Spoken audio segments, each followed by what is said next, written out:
This bulletin proudly brought to you in association with Alex Campbell's Menswear.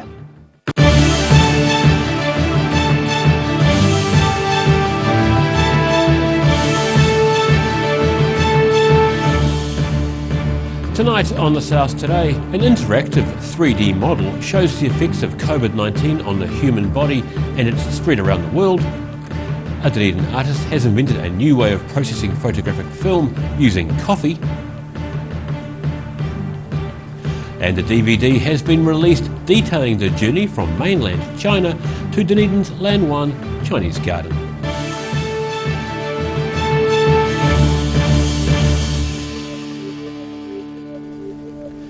Kia ora, good evening, I'm Daryl Baser.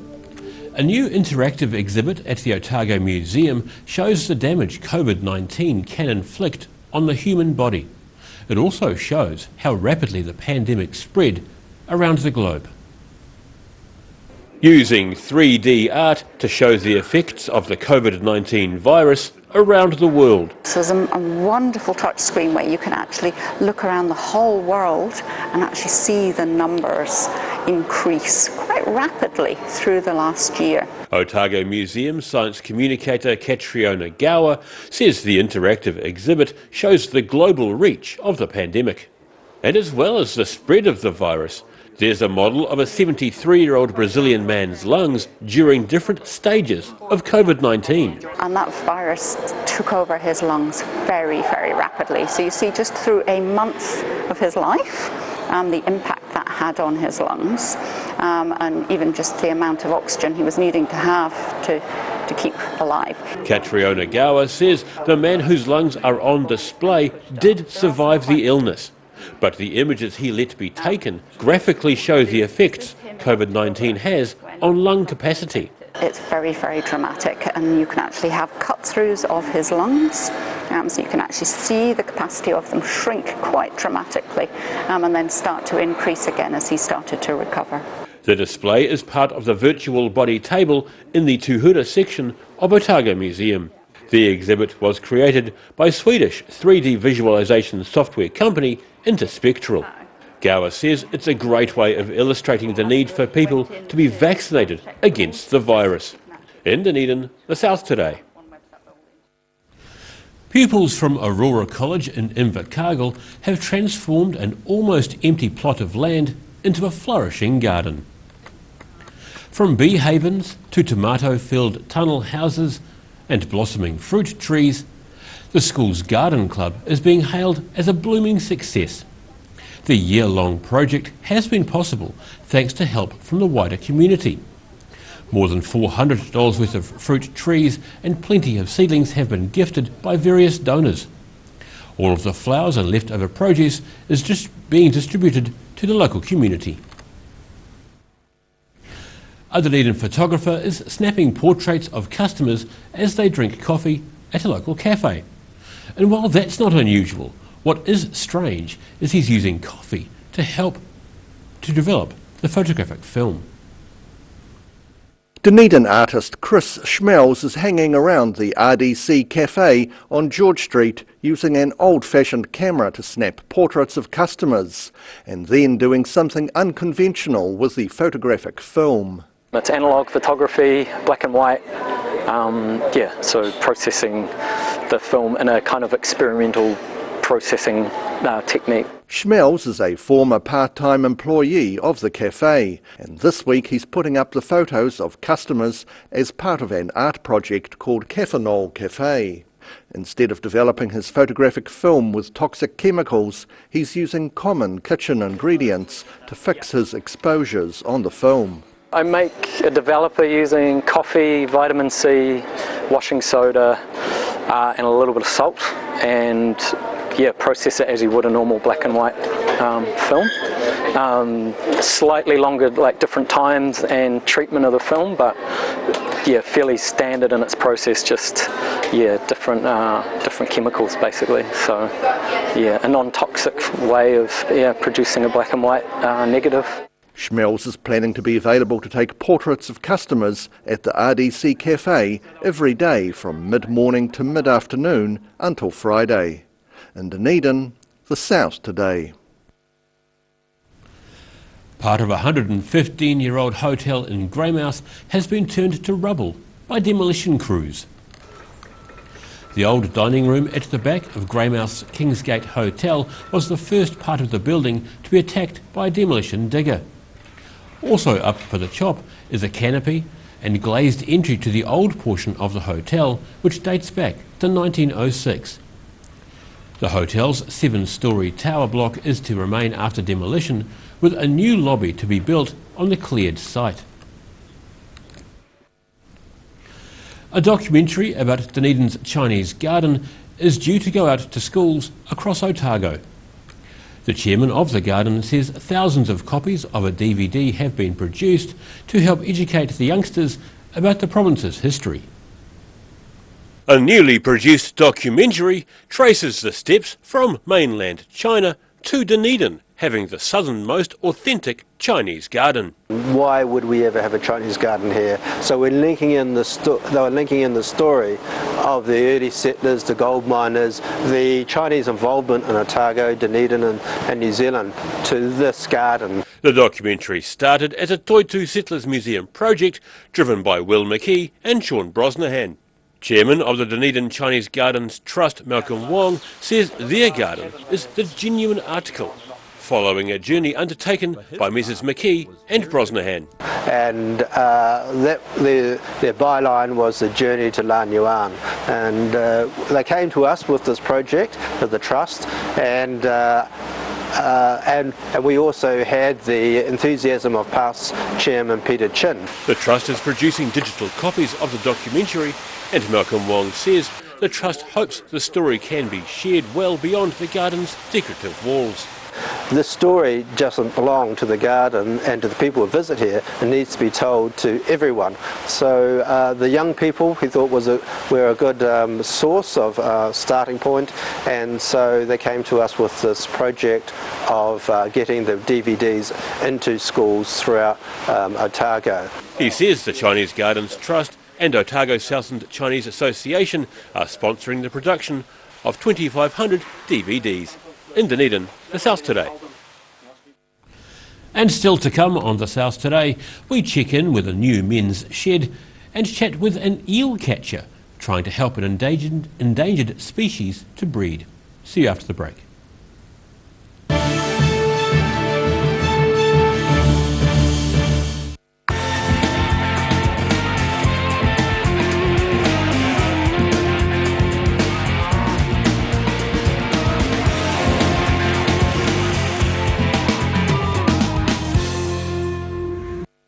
A poorly maintained heat pump can lose up to 35% of its output. The Mr. Heat Pump Cleaner team are experts. Their specially developed chemical wash is totally biodegradable. Call Mr. Heat Pump Cleaner and get the job done by the professionals.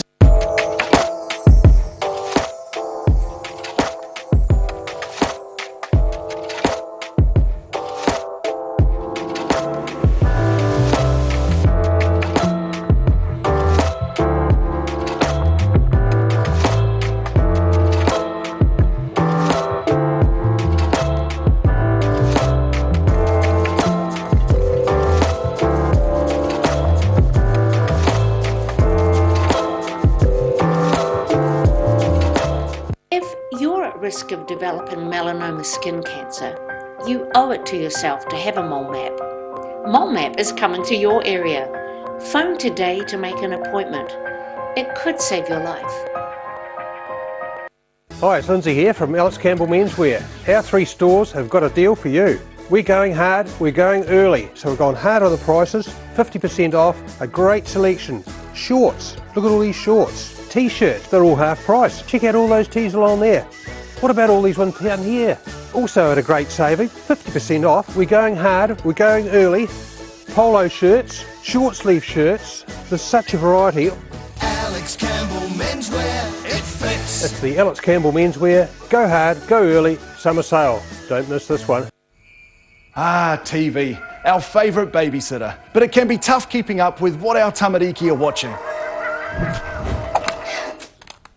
Luckily, the Broadcasting Standards Authority has made some smart changes to the classification labels. Ooh! plus changes to the time of day certain rated shows will air, and awesome new parental lock features, meaning your babysitter's job is safe. Find out more at safeviewing.co.nz.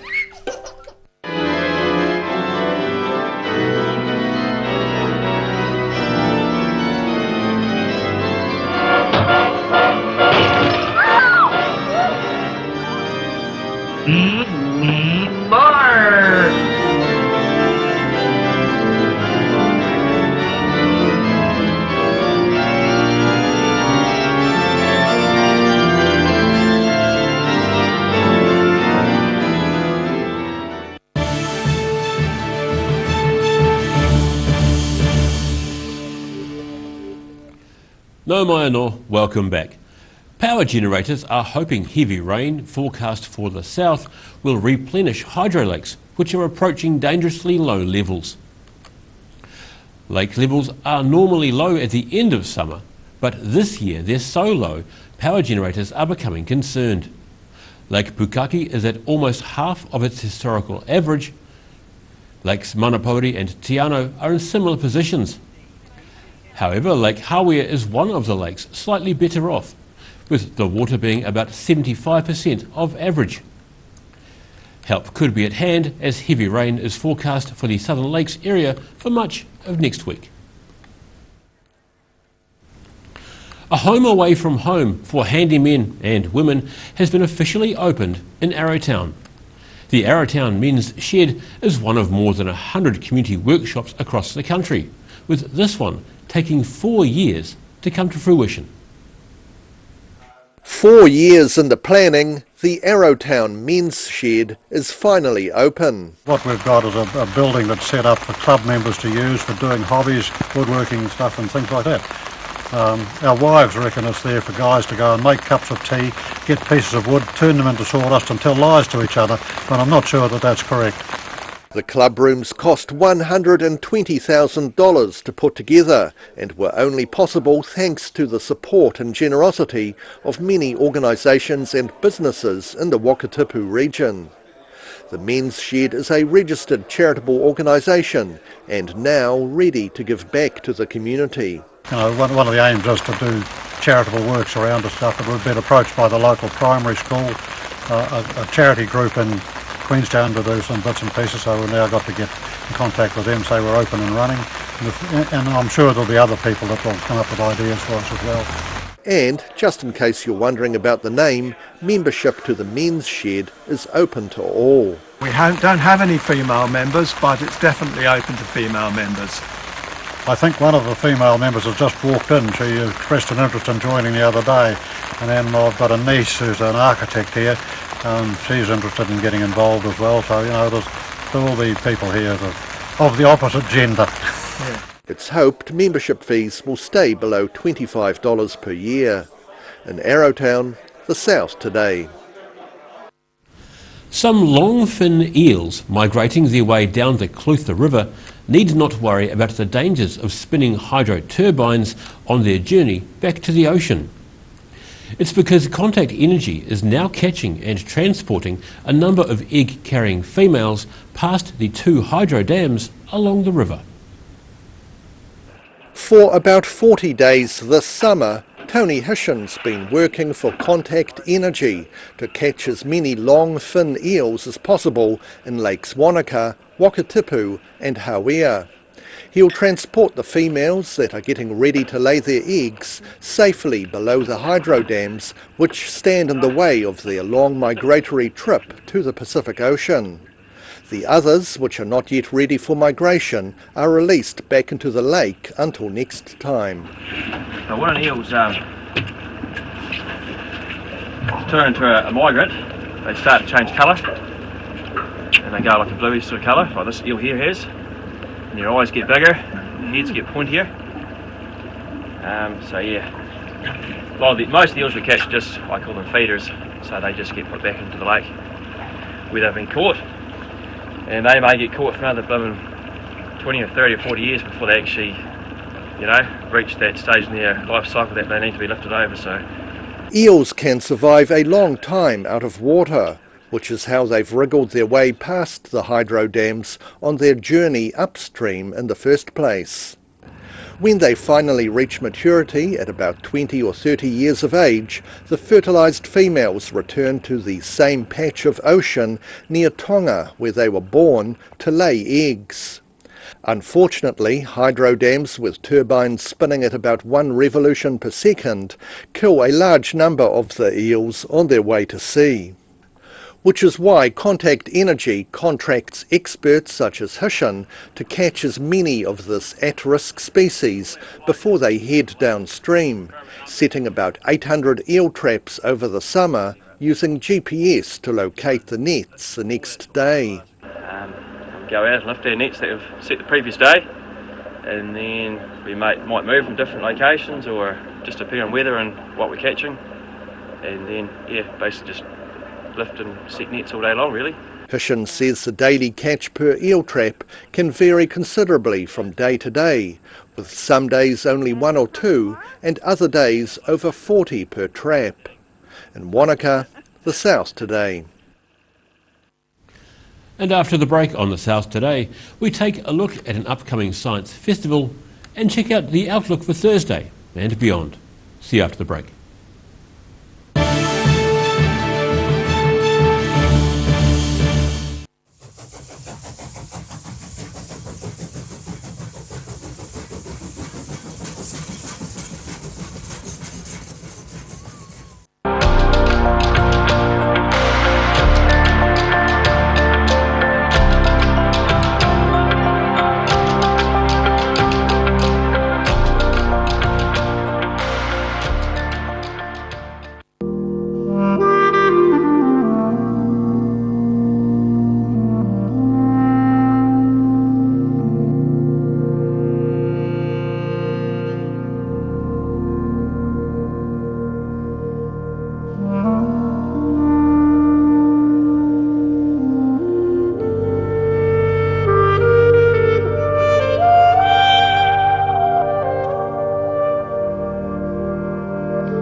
Hi, it's Lindsay here from Alex Campbell Menswear. Our 3 stores have got a deal for you. We're going hard, we're going early, so we've gone hard on the prices, 50% off, a great selection.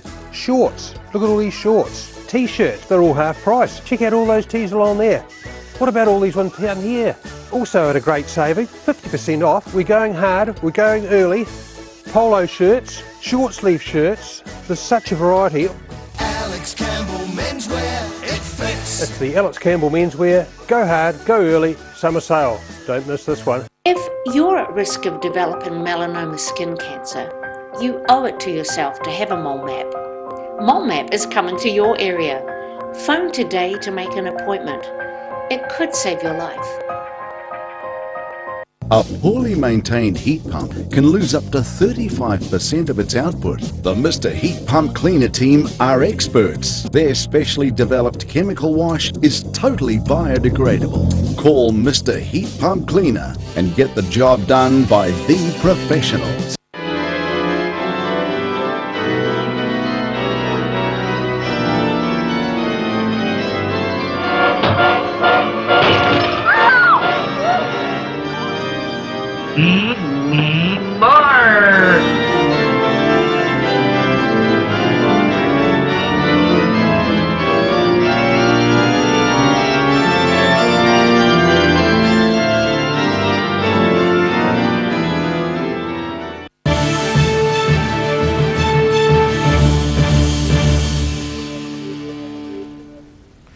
Thanks for staying with us.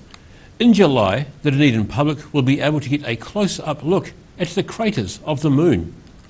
The display of a giant model of Earth's satellite is just one of many exhibits and events set for this year's International Science Festival.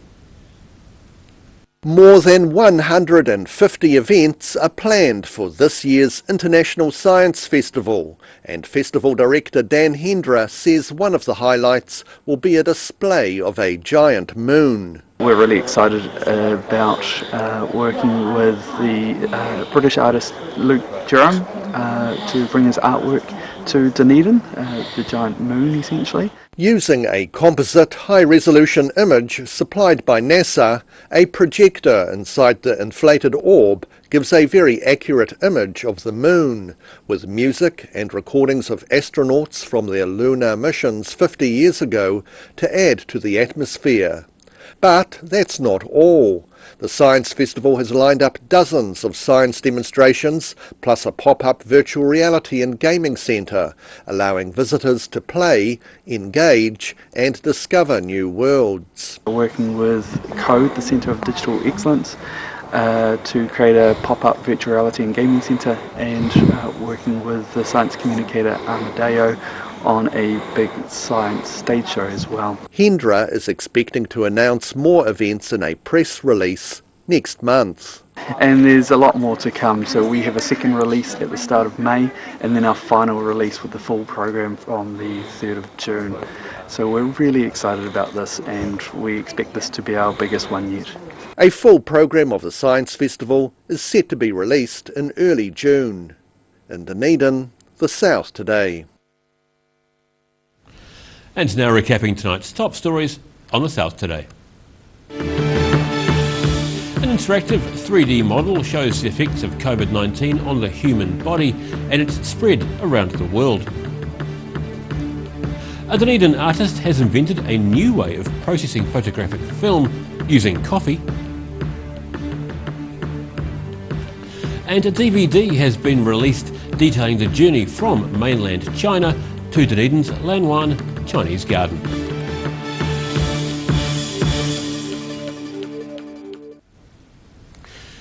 Time now for a look at what's happening in tomorrow's Otago Times. We welcome the Deputy Editor, Mr. Craig Page. Kia ora, Craig. How you doing? Evening, Daryl. A story about Vinod Scantha. He was the man convicted of murdering the Dunedin teenager Amber Rose Rush back in 2018. With news today that he's had his appeal over his conviction thrown out by the Court of Appeal. It was really one of those bizarre cases, wasn't it? He was a doctor in Dunedin and seemed to enjoy partying with teenagers. And really, it shocked the country. He ended up murdering Amber Rose in the bedroom of her home. In appealing, he claimed that hearsay evidence should have been allowed and that the summing up was unbalanced and unfair. But the Court of Appeal, pretty strict in its ruling, was quick to throw it out and also took the unusual step of saying the evidence proved his guilt beyond doubt. They normally don't make comments about the sentencing, but certainly we can make a point here. Yeah, it was, and I think most of us would probably agree. So. We've got a story about the repercussions of COVID, which are continuing to hit the region. A story about a well-known Dunedin Central City bar and publican. He's going to be shutting his business this weekend. Don't want to go into too much detail because we want people to read the paper, of course. But he's laid the blame squarely at the feet of COVID. Lack of tourists now, events and cruise ship passengers has just had a huge impact on his business. Can't survive in the current climate, he says, and he doesn't see it getting any better any soon. So his lease is up, so he's taking the option of closing the doors. So yeah, I fear there's going to be a few more of those around town and the region in coming months. Big weekend for petrol heads as well with the Otago Rally this weekend. We rolled out, how should I say, one of our more mature sub-editors for a bit of a flick around the course today, Gary Newton. He went for a drive with Aaron Slight, who's more used to riding on two wheels and fours. He's a superbike motorcyclist, of course. And Gary was a bit of a rally driver himself back in the day, but he gave it up about 33 years ago. Said he had a reputation for leaving his vehicles on its roof with wheels in the air more than anything, so that's why he gave it away. But yeah, Gary's written a lovely story about that. Cruising down the hills. He's a dark horse. I saw him in the newsroom coming back from that, and he was beaming like a kid. It was just beautiful. He certainly was buzzing about it. We've all heard about it, so yeah, everyone else can read about it tomorrow.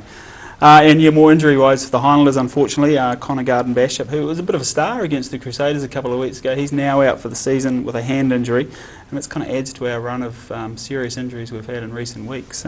So it's going to test the depth with 2 games to go in the competition, but I guess opportunity as well for people. Josh Ioane, who was one of the bad boys, I guess, and missed a game, he's going to be starting at fullback for us, so an opportunity for him. So yeah, wish them the best. They mathematically have a chance of making the playoffs, but hey, I can't see it. More like algebra than tradition. Yeah, exactly. I think they'd just be happy with this good, strong finish to the season before they go into the competition with the Australian side. So we wish them the best against the Blues on Friday. Most definitely. All that and much more. Thanks, Darryl. Cheers, Craig. Have a good one. Right, time now for a look at the weather. Tonight's weather proudly brought to you by Mole Map. Beginning with the southern view, safe scaffolding surrounding Dunedins Forsyth Bar building. Looking at the situation, a westerly airflow gets milder tomorrow, but colder on Friday as a front arrives from the Southern Ocean.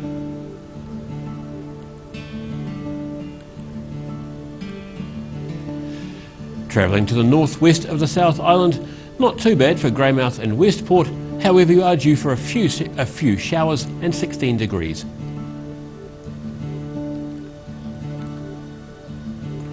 It's rather similar across to the other side of the South Island, with sun and cloud for Nelson and 17 degrees.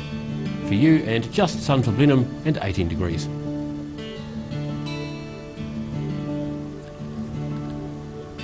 Heading down to Canterbury, and a mild and patchy cloud for you down here. Kokoda is set to reach 18, Christchurch 19, and Ashburton also 19 degrees.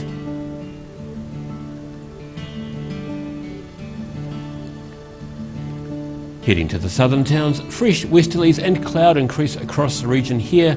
Balclutha, the Catlins, Lumsden and Gore all heading for 17 degrees.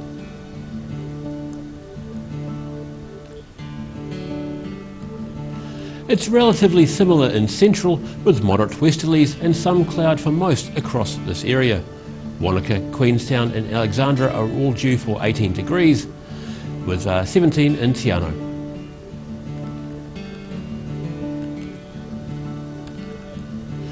And to the northern towns, on the coast you're in for light winds and some cloud in Timaru and Oamaru, with 19 for Timaru and 18 in Oamaru. Heading further inland, expect moderate northwesterlies and some cloud, with 19 degrees for Twizel and Omarama.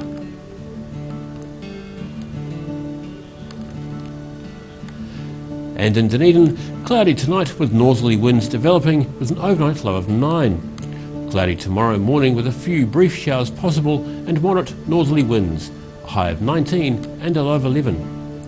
Mild northwesterlies at first on Friday with high cloud before showers accompany a southwesterly change. You're looking at 18 and then 7.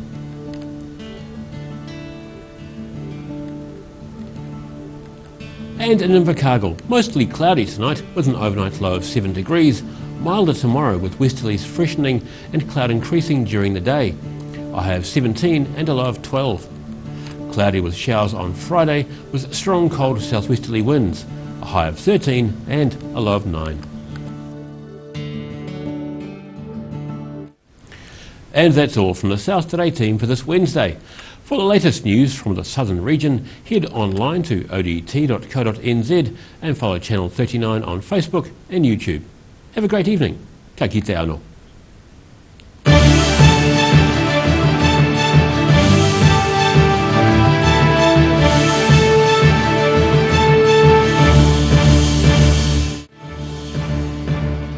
This bulletin proudly brought to you in association with Alex Campbell's Menswear. Supporting local content so you can see more of New Zealand on air.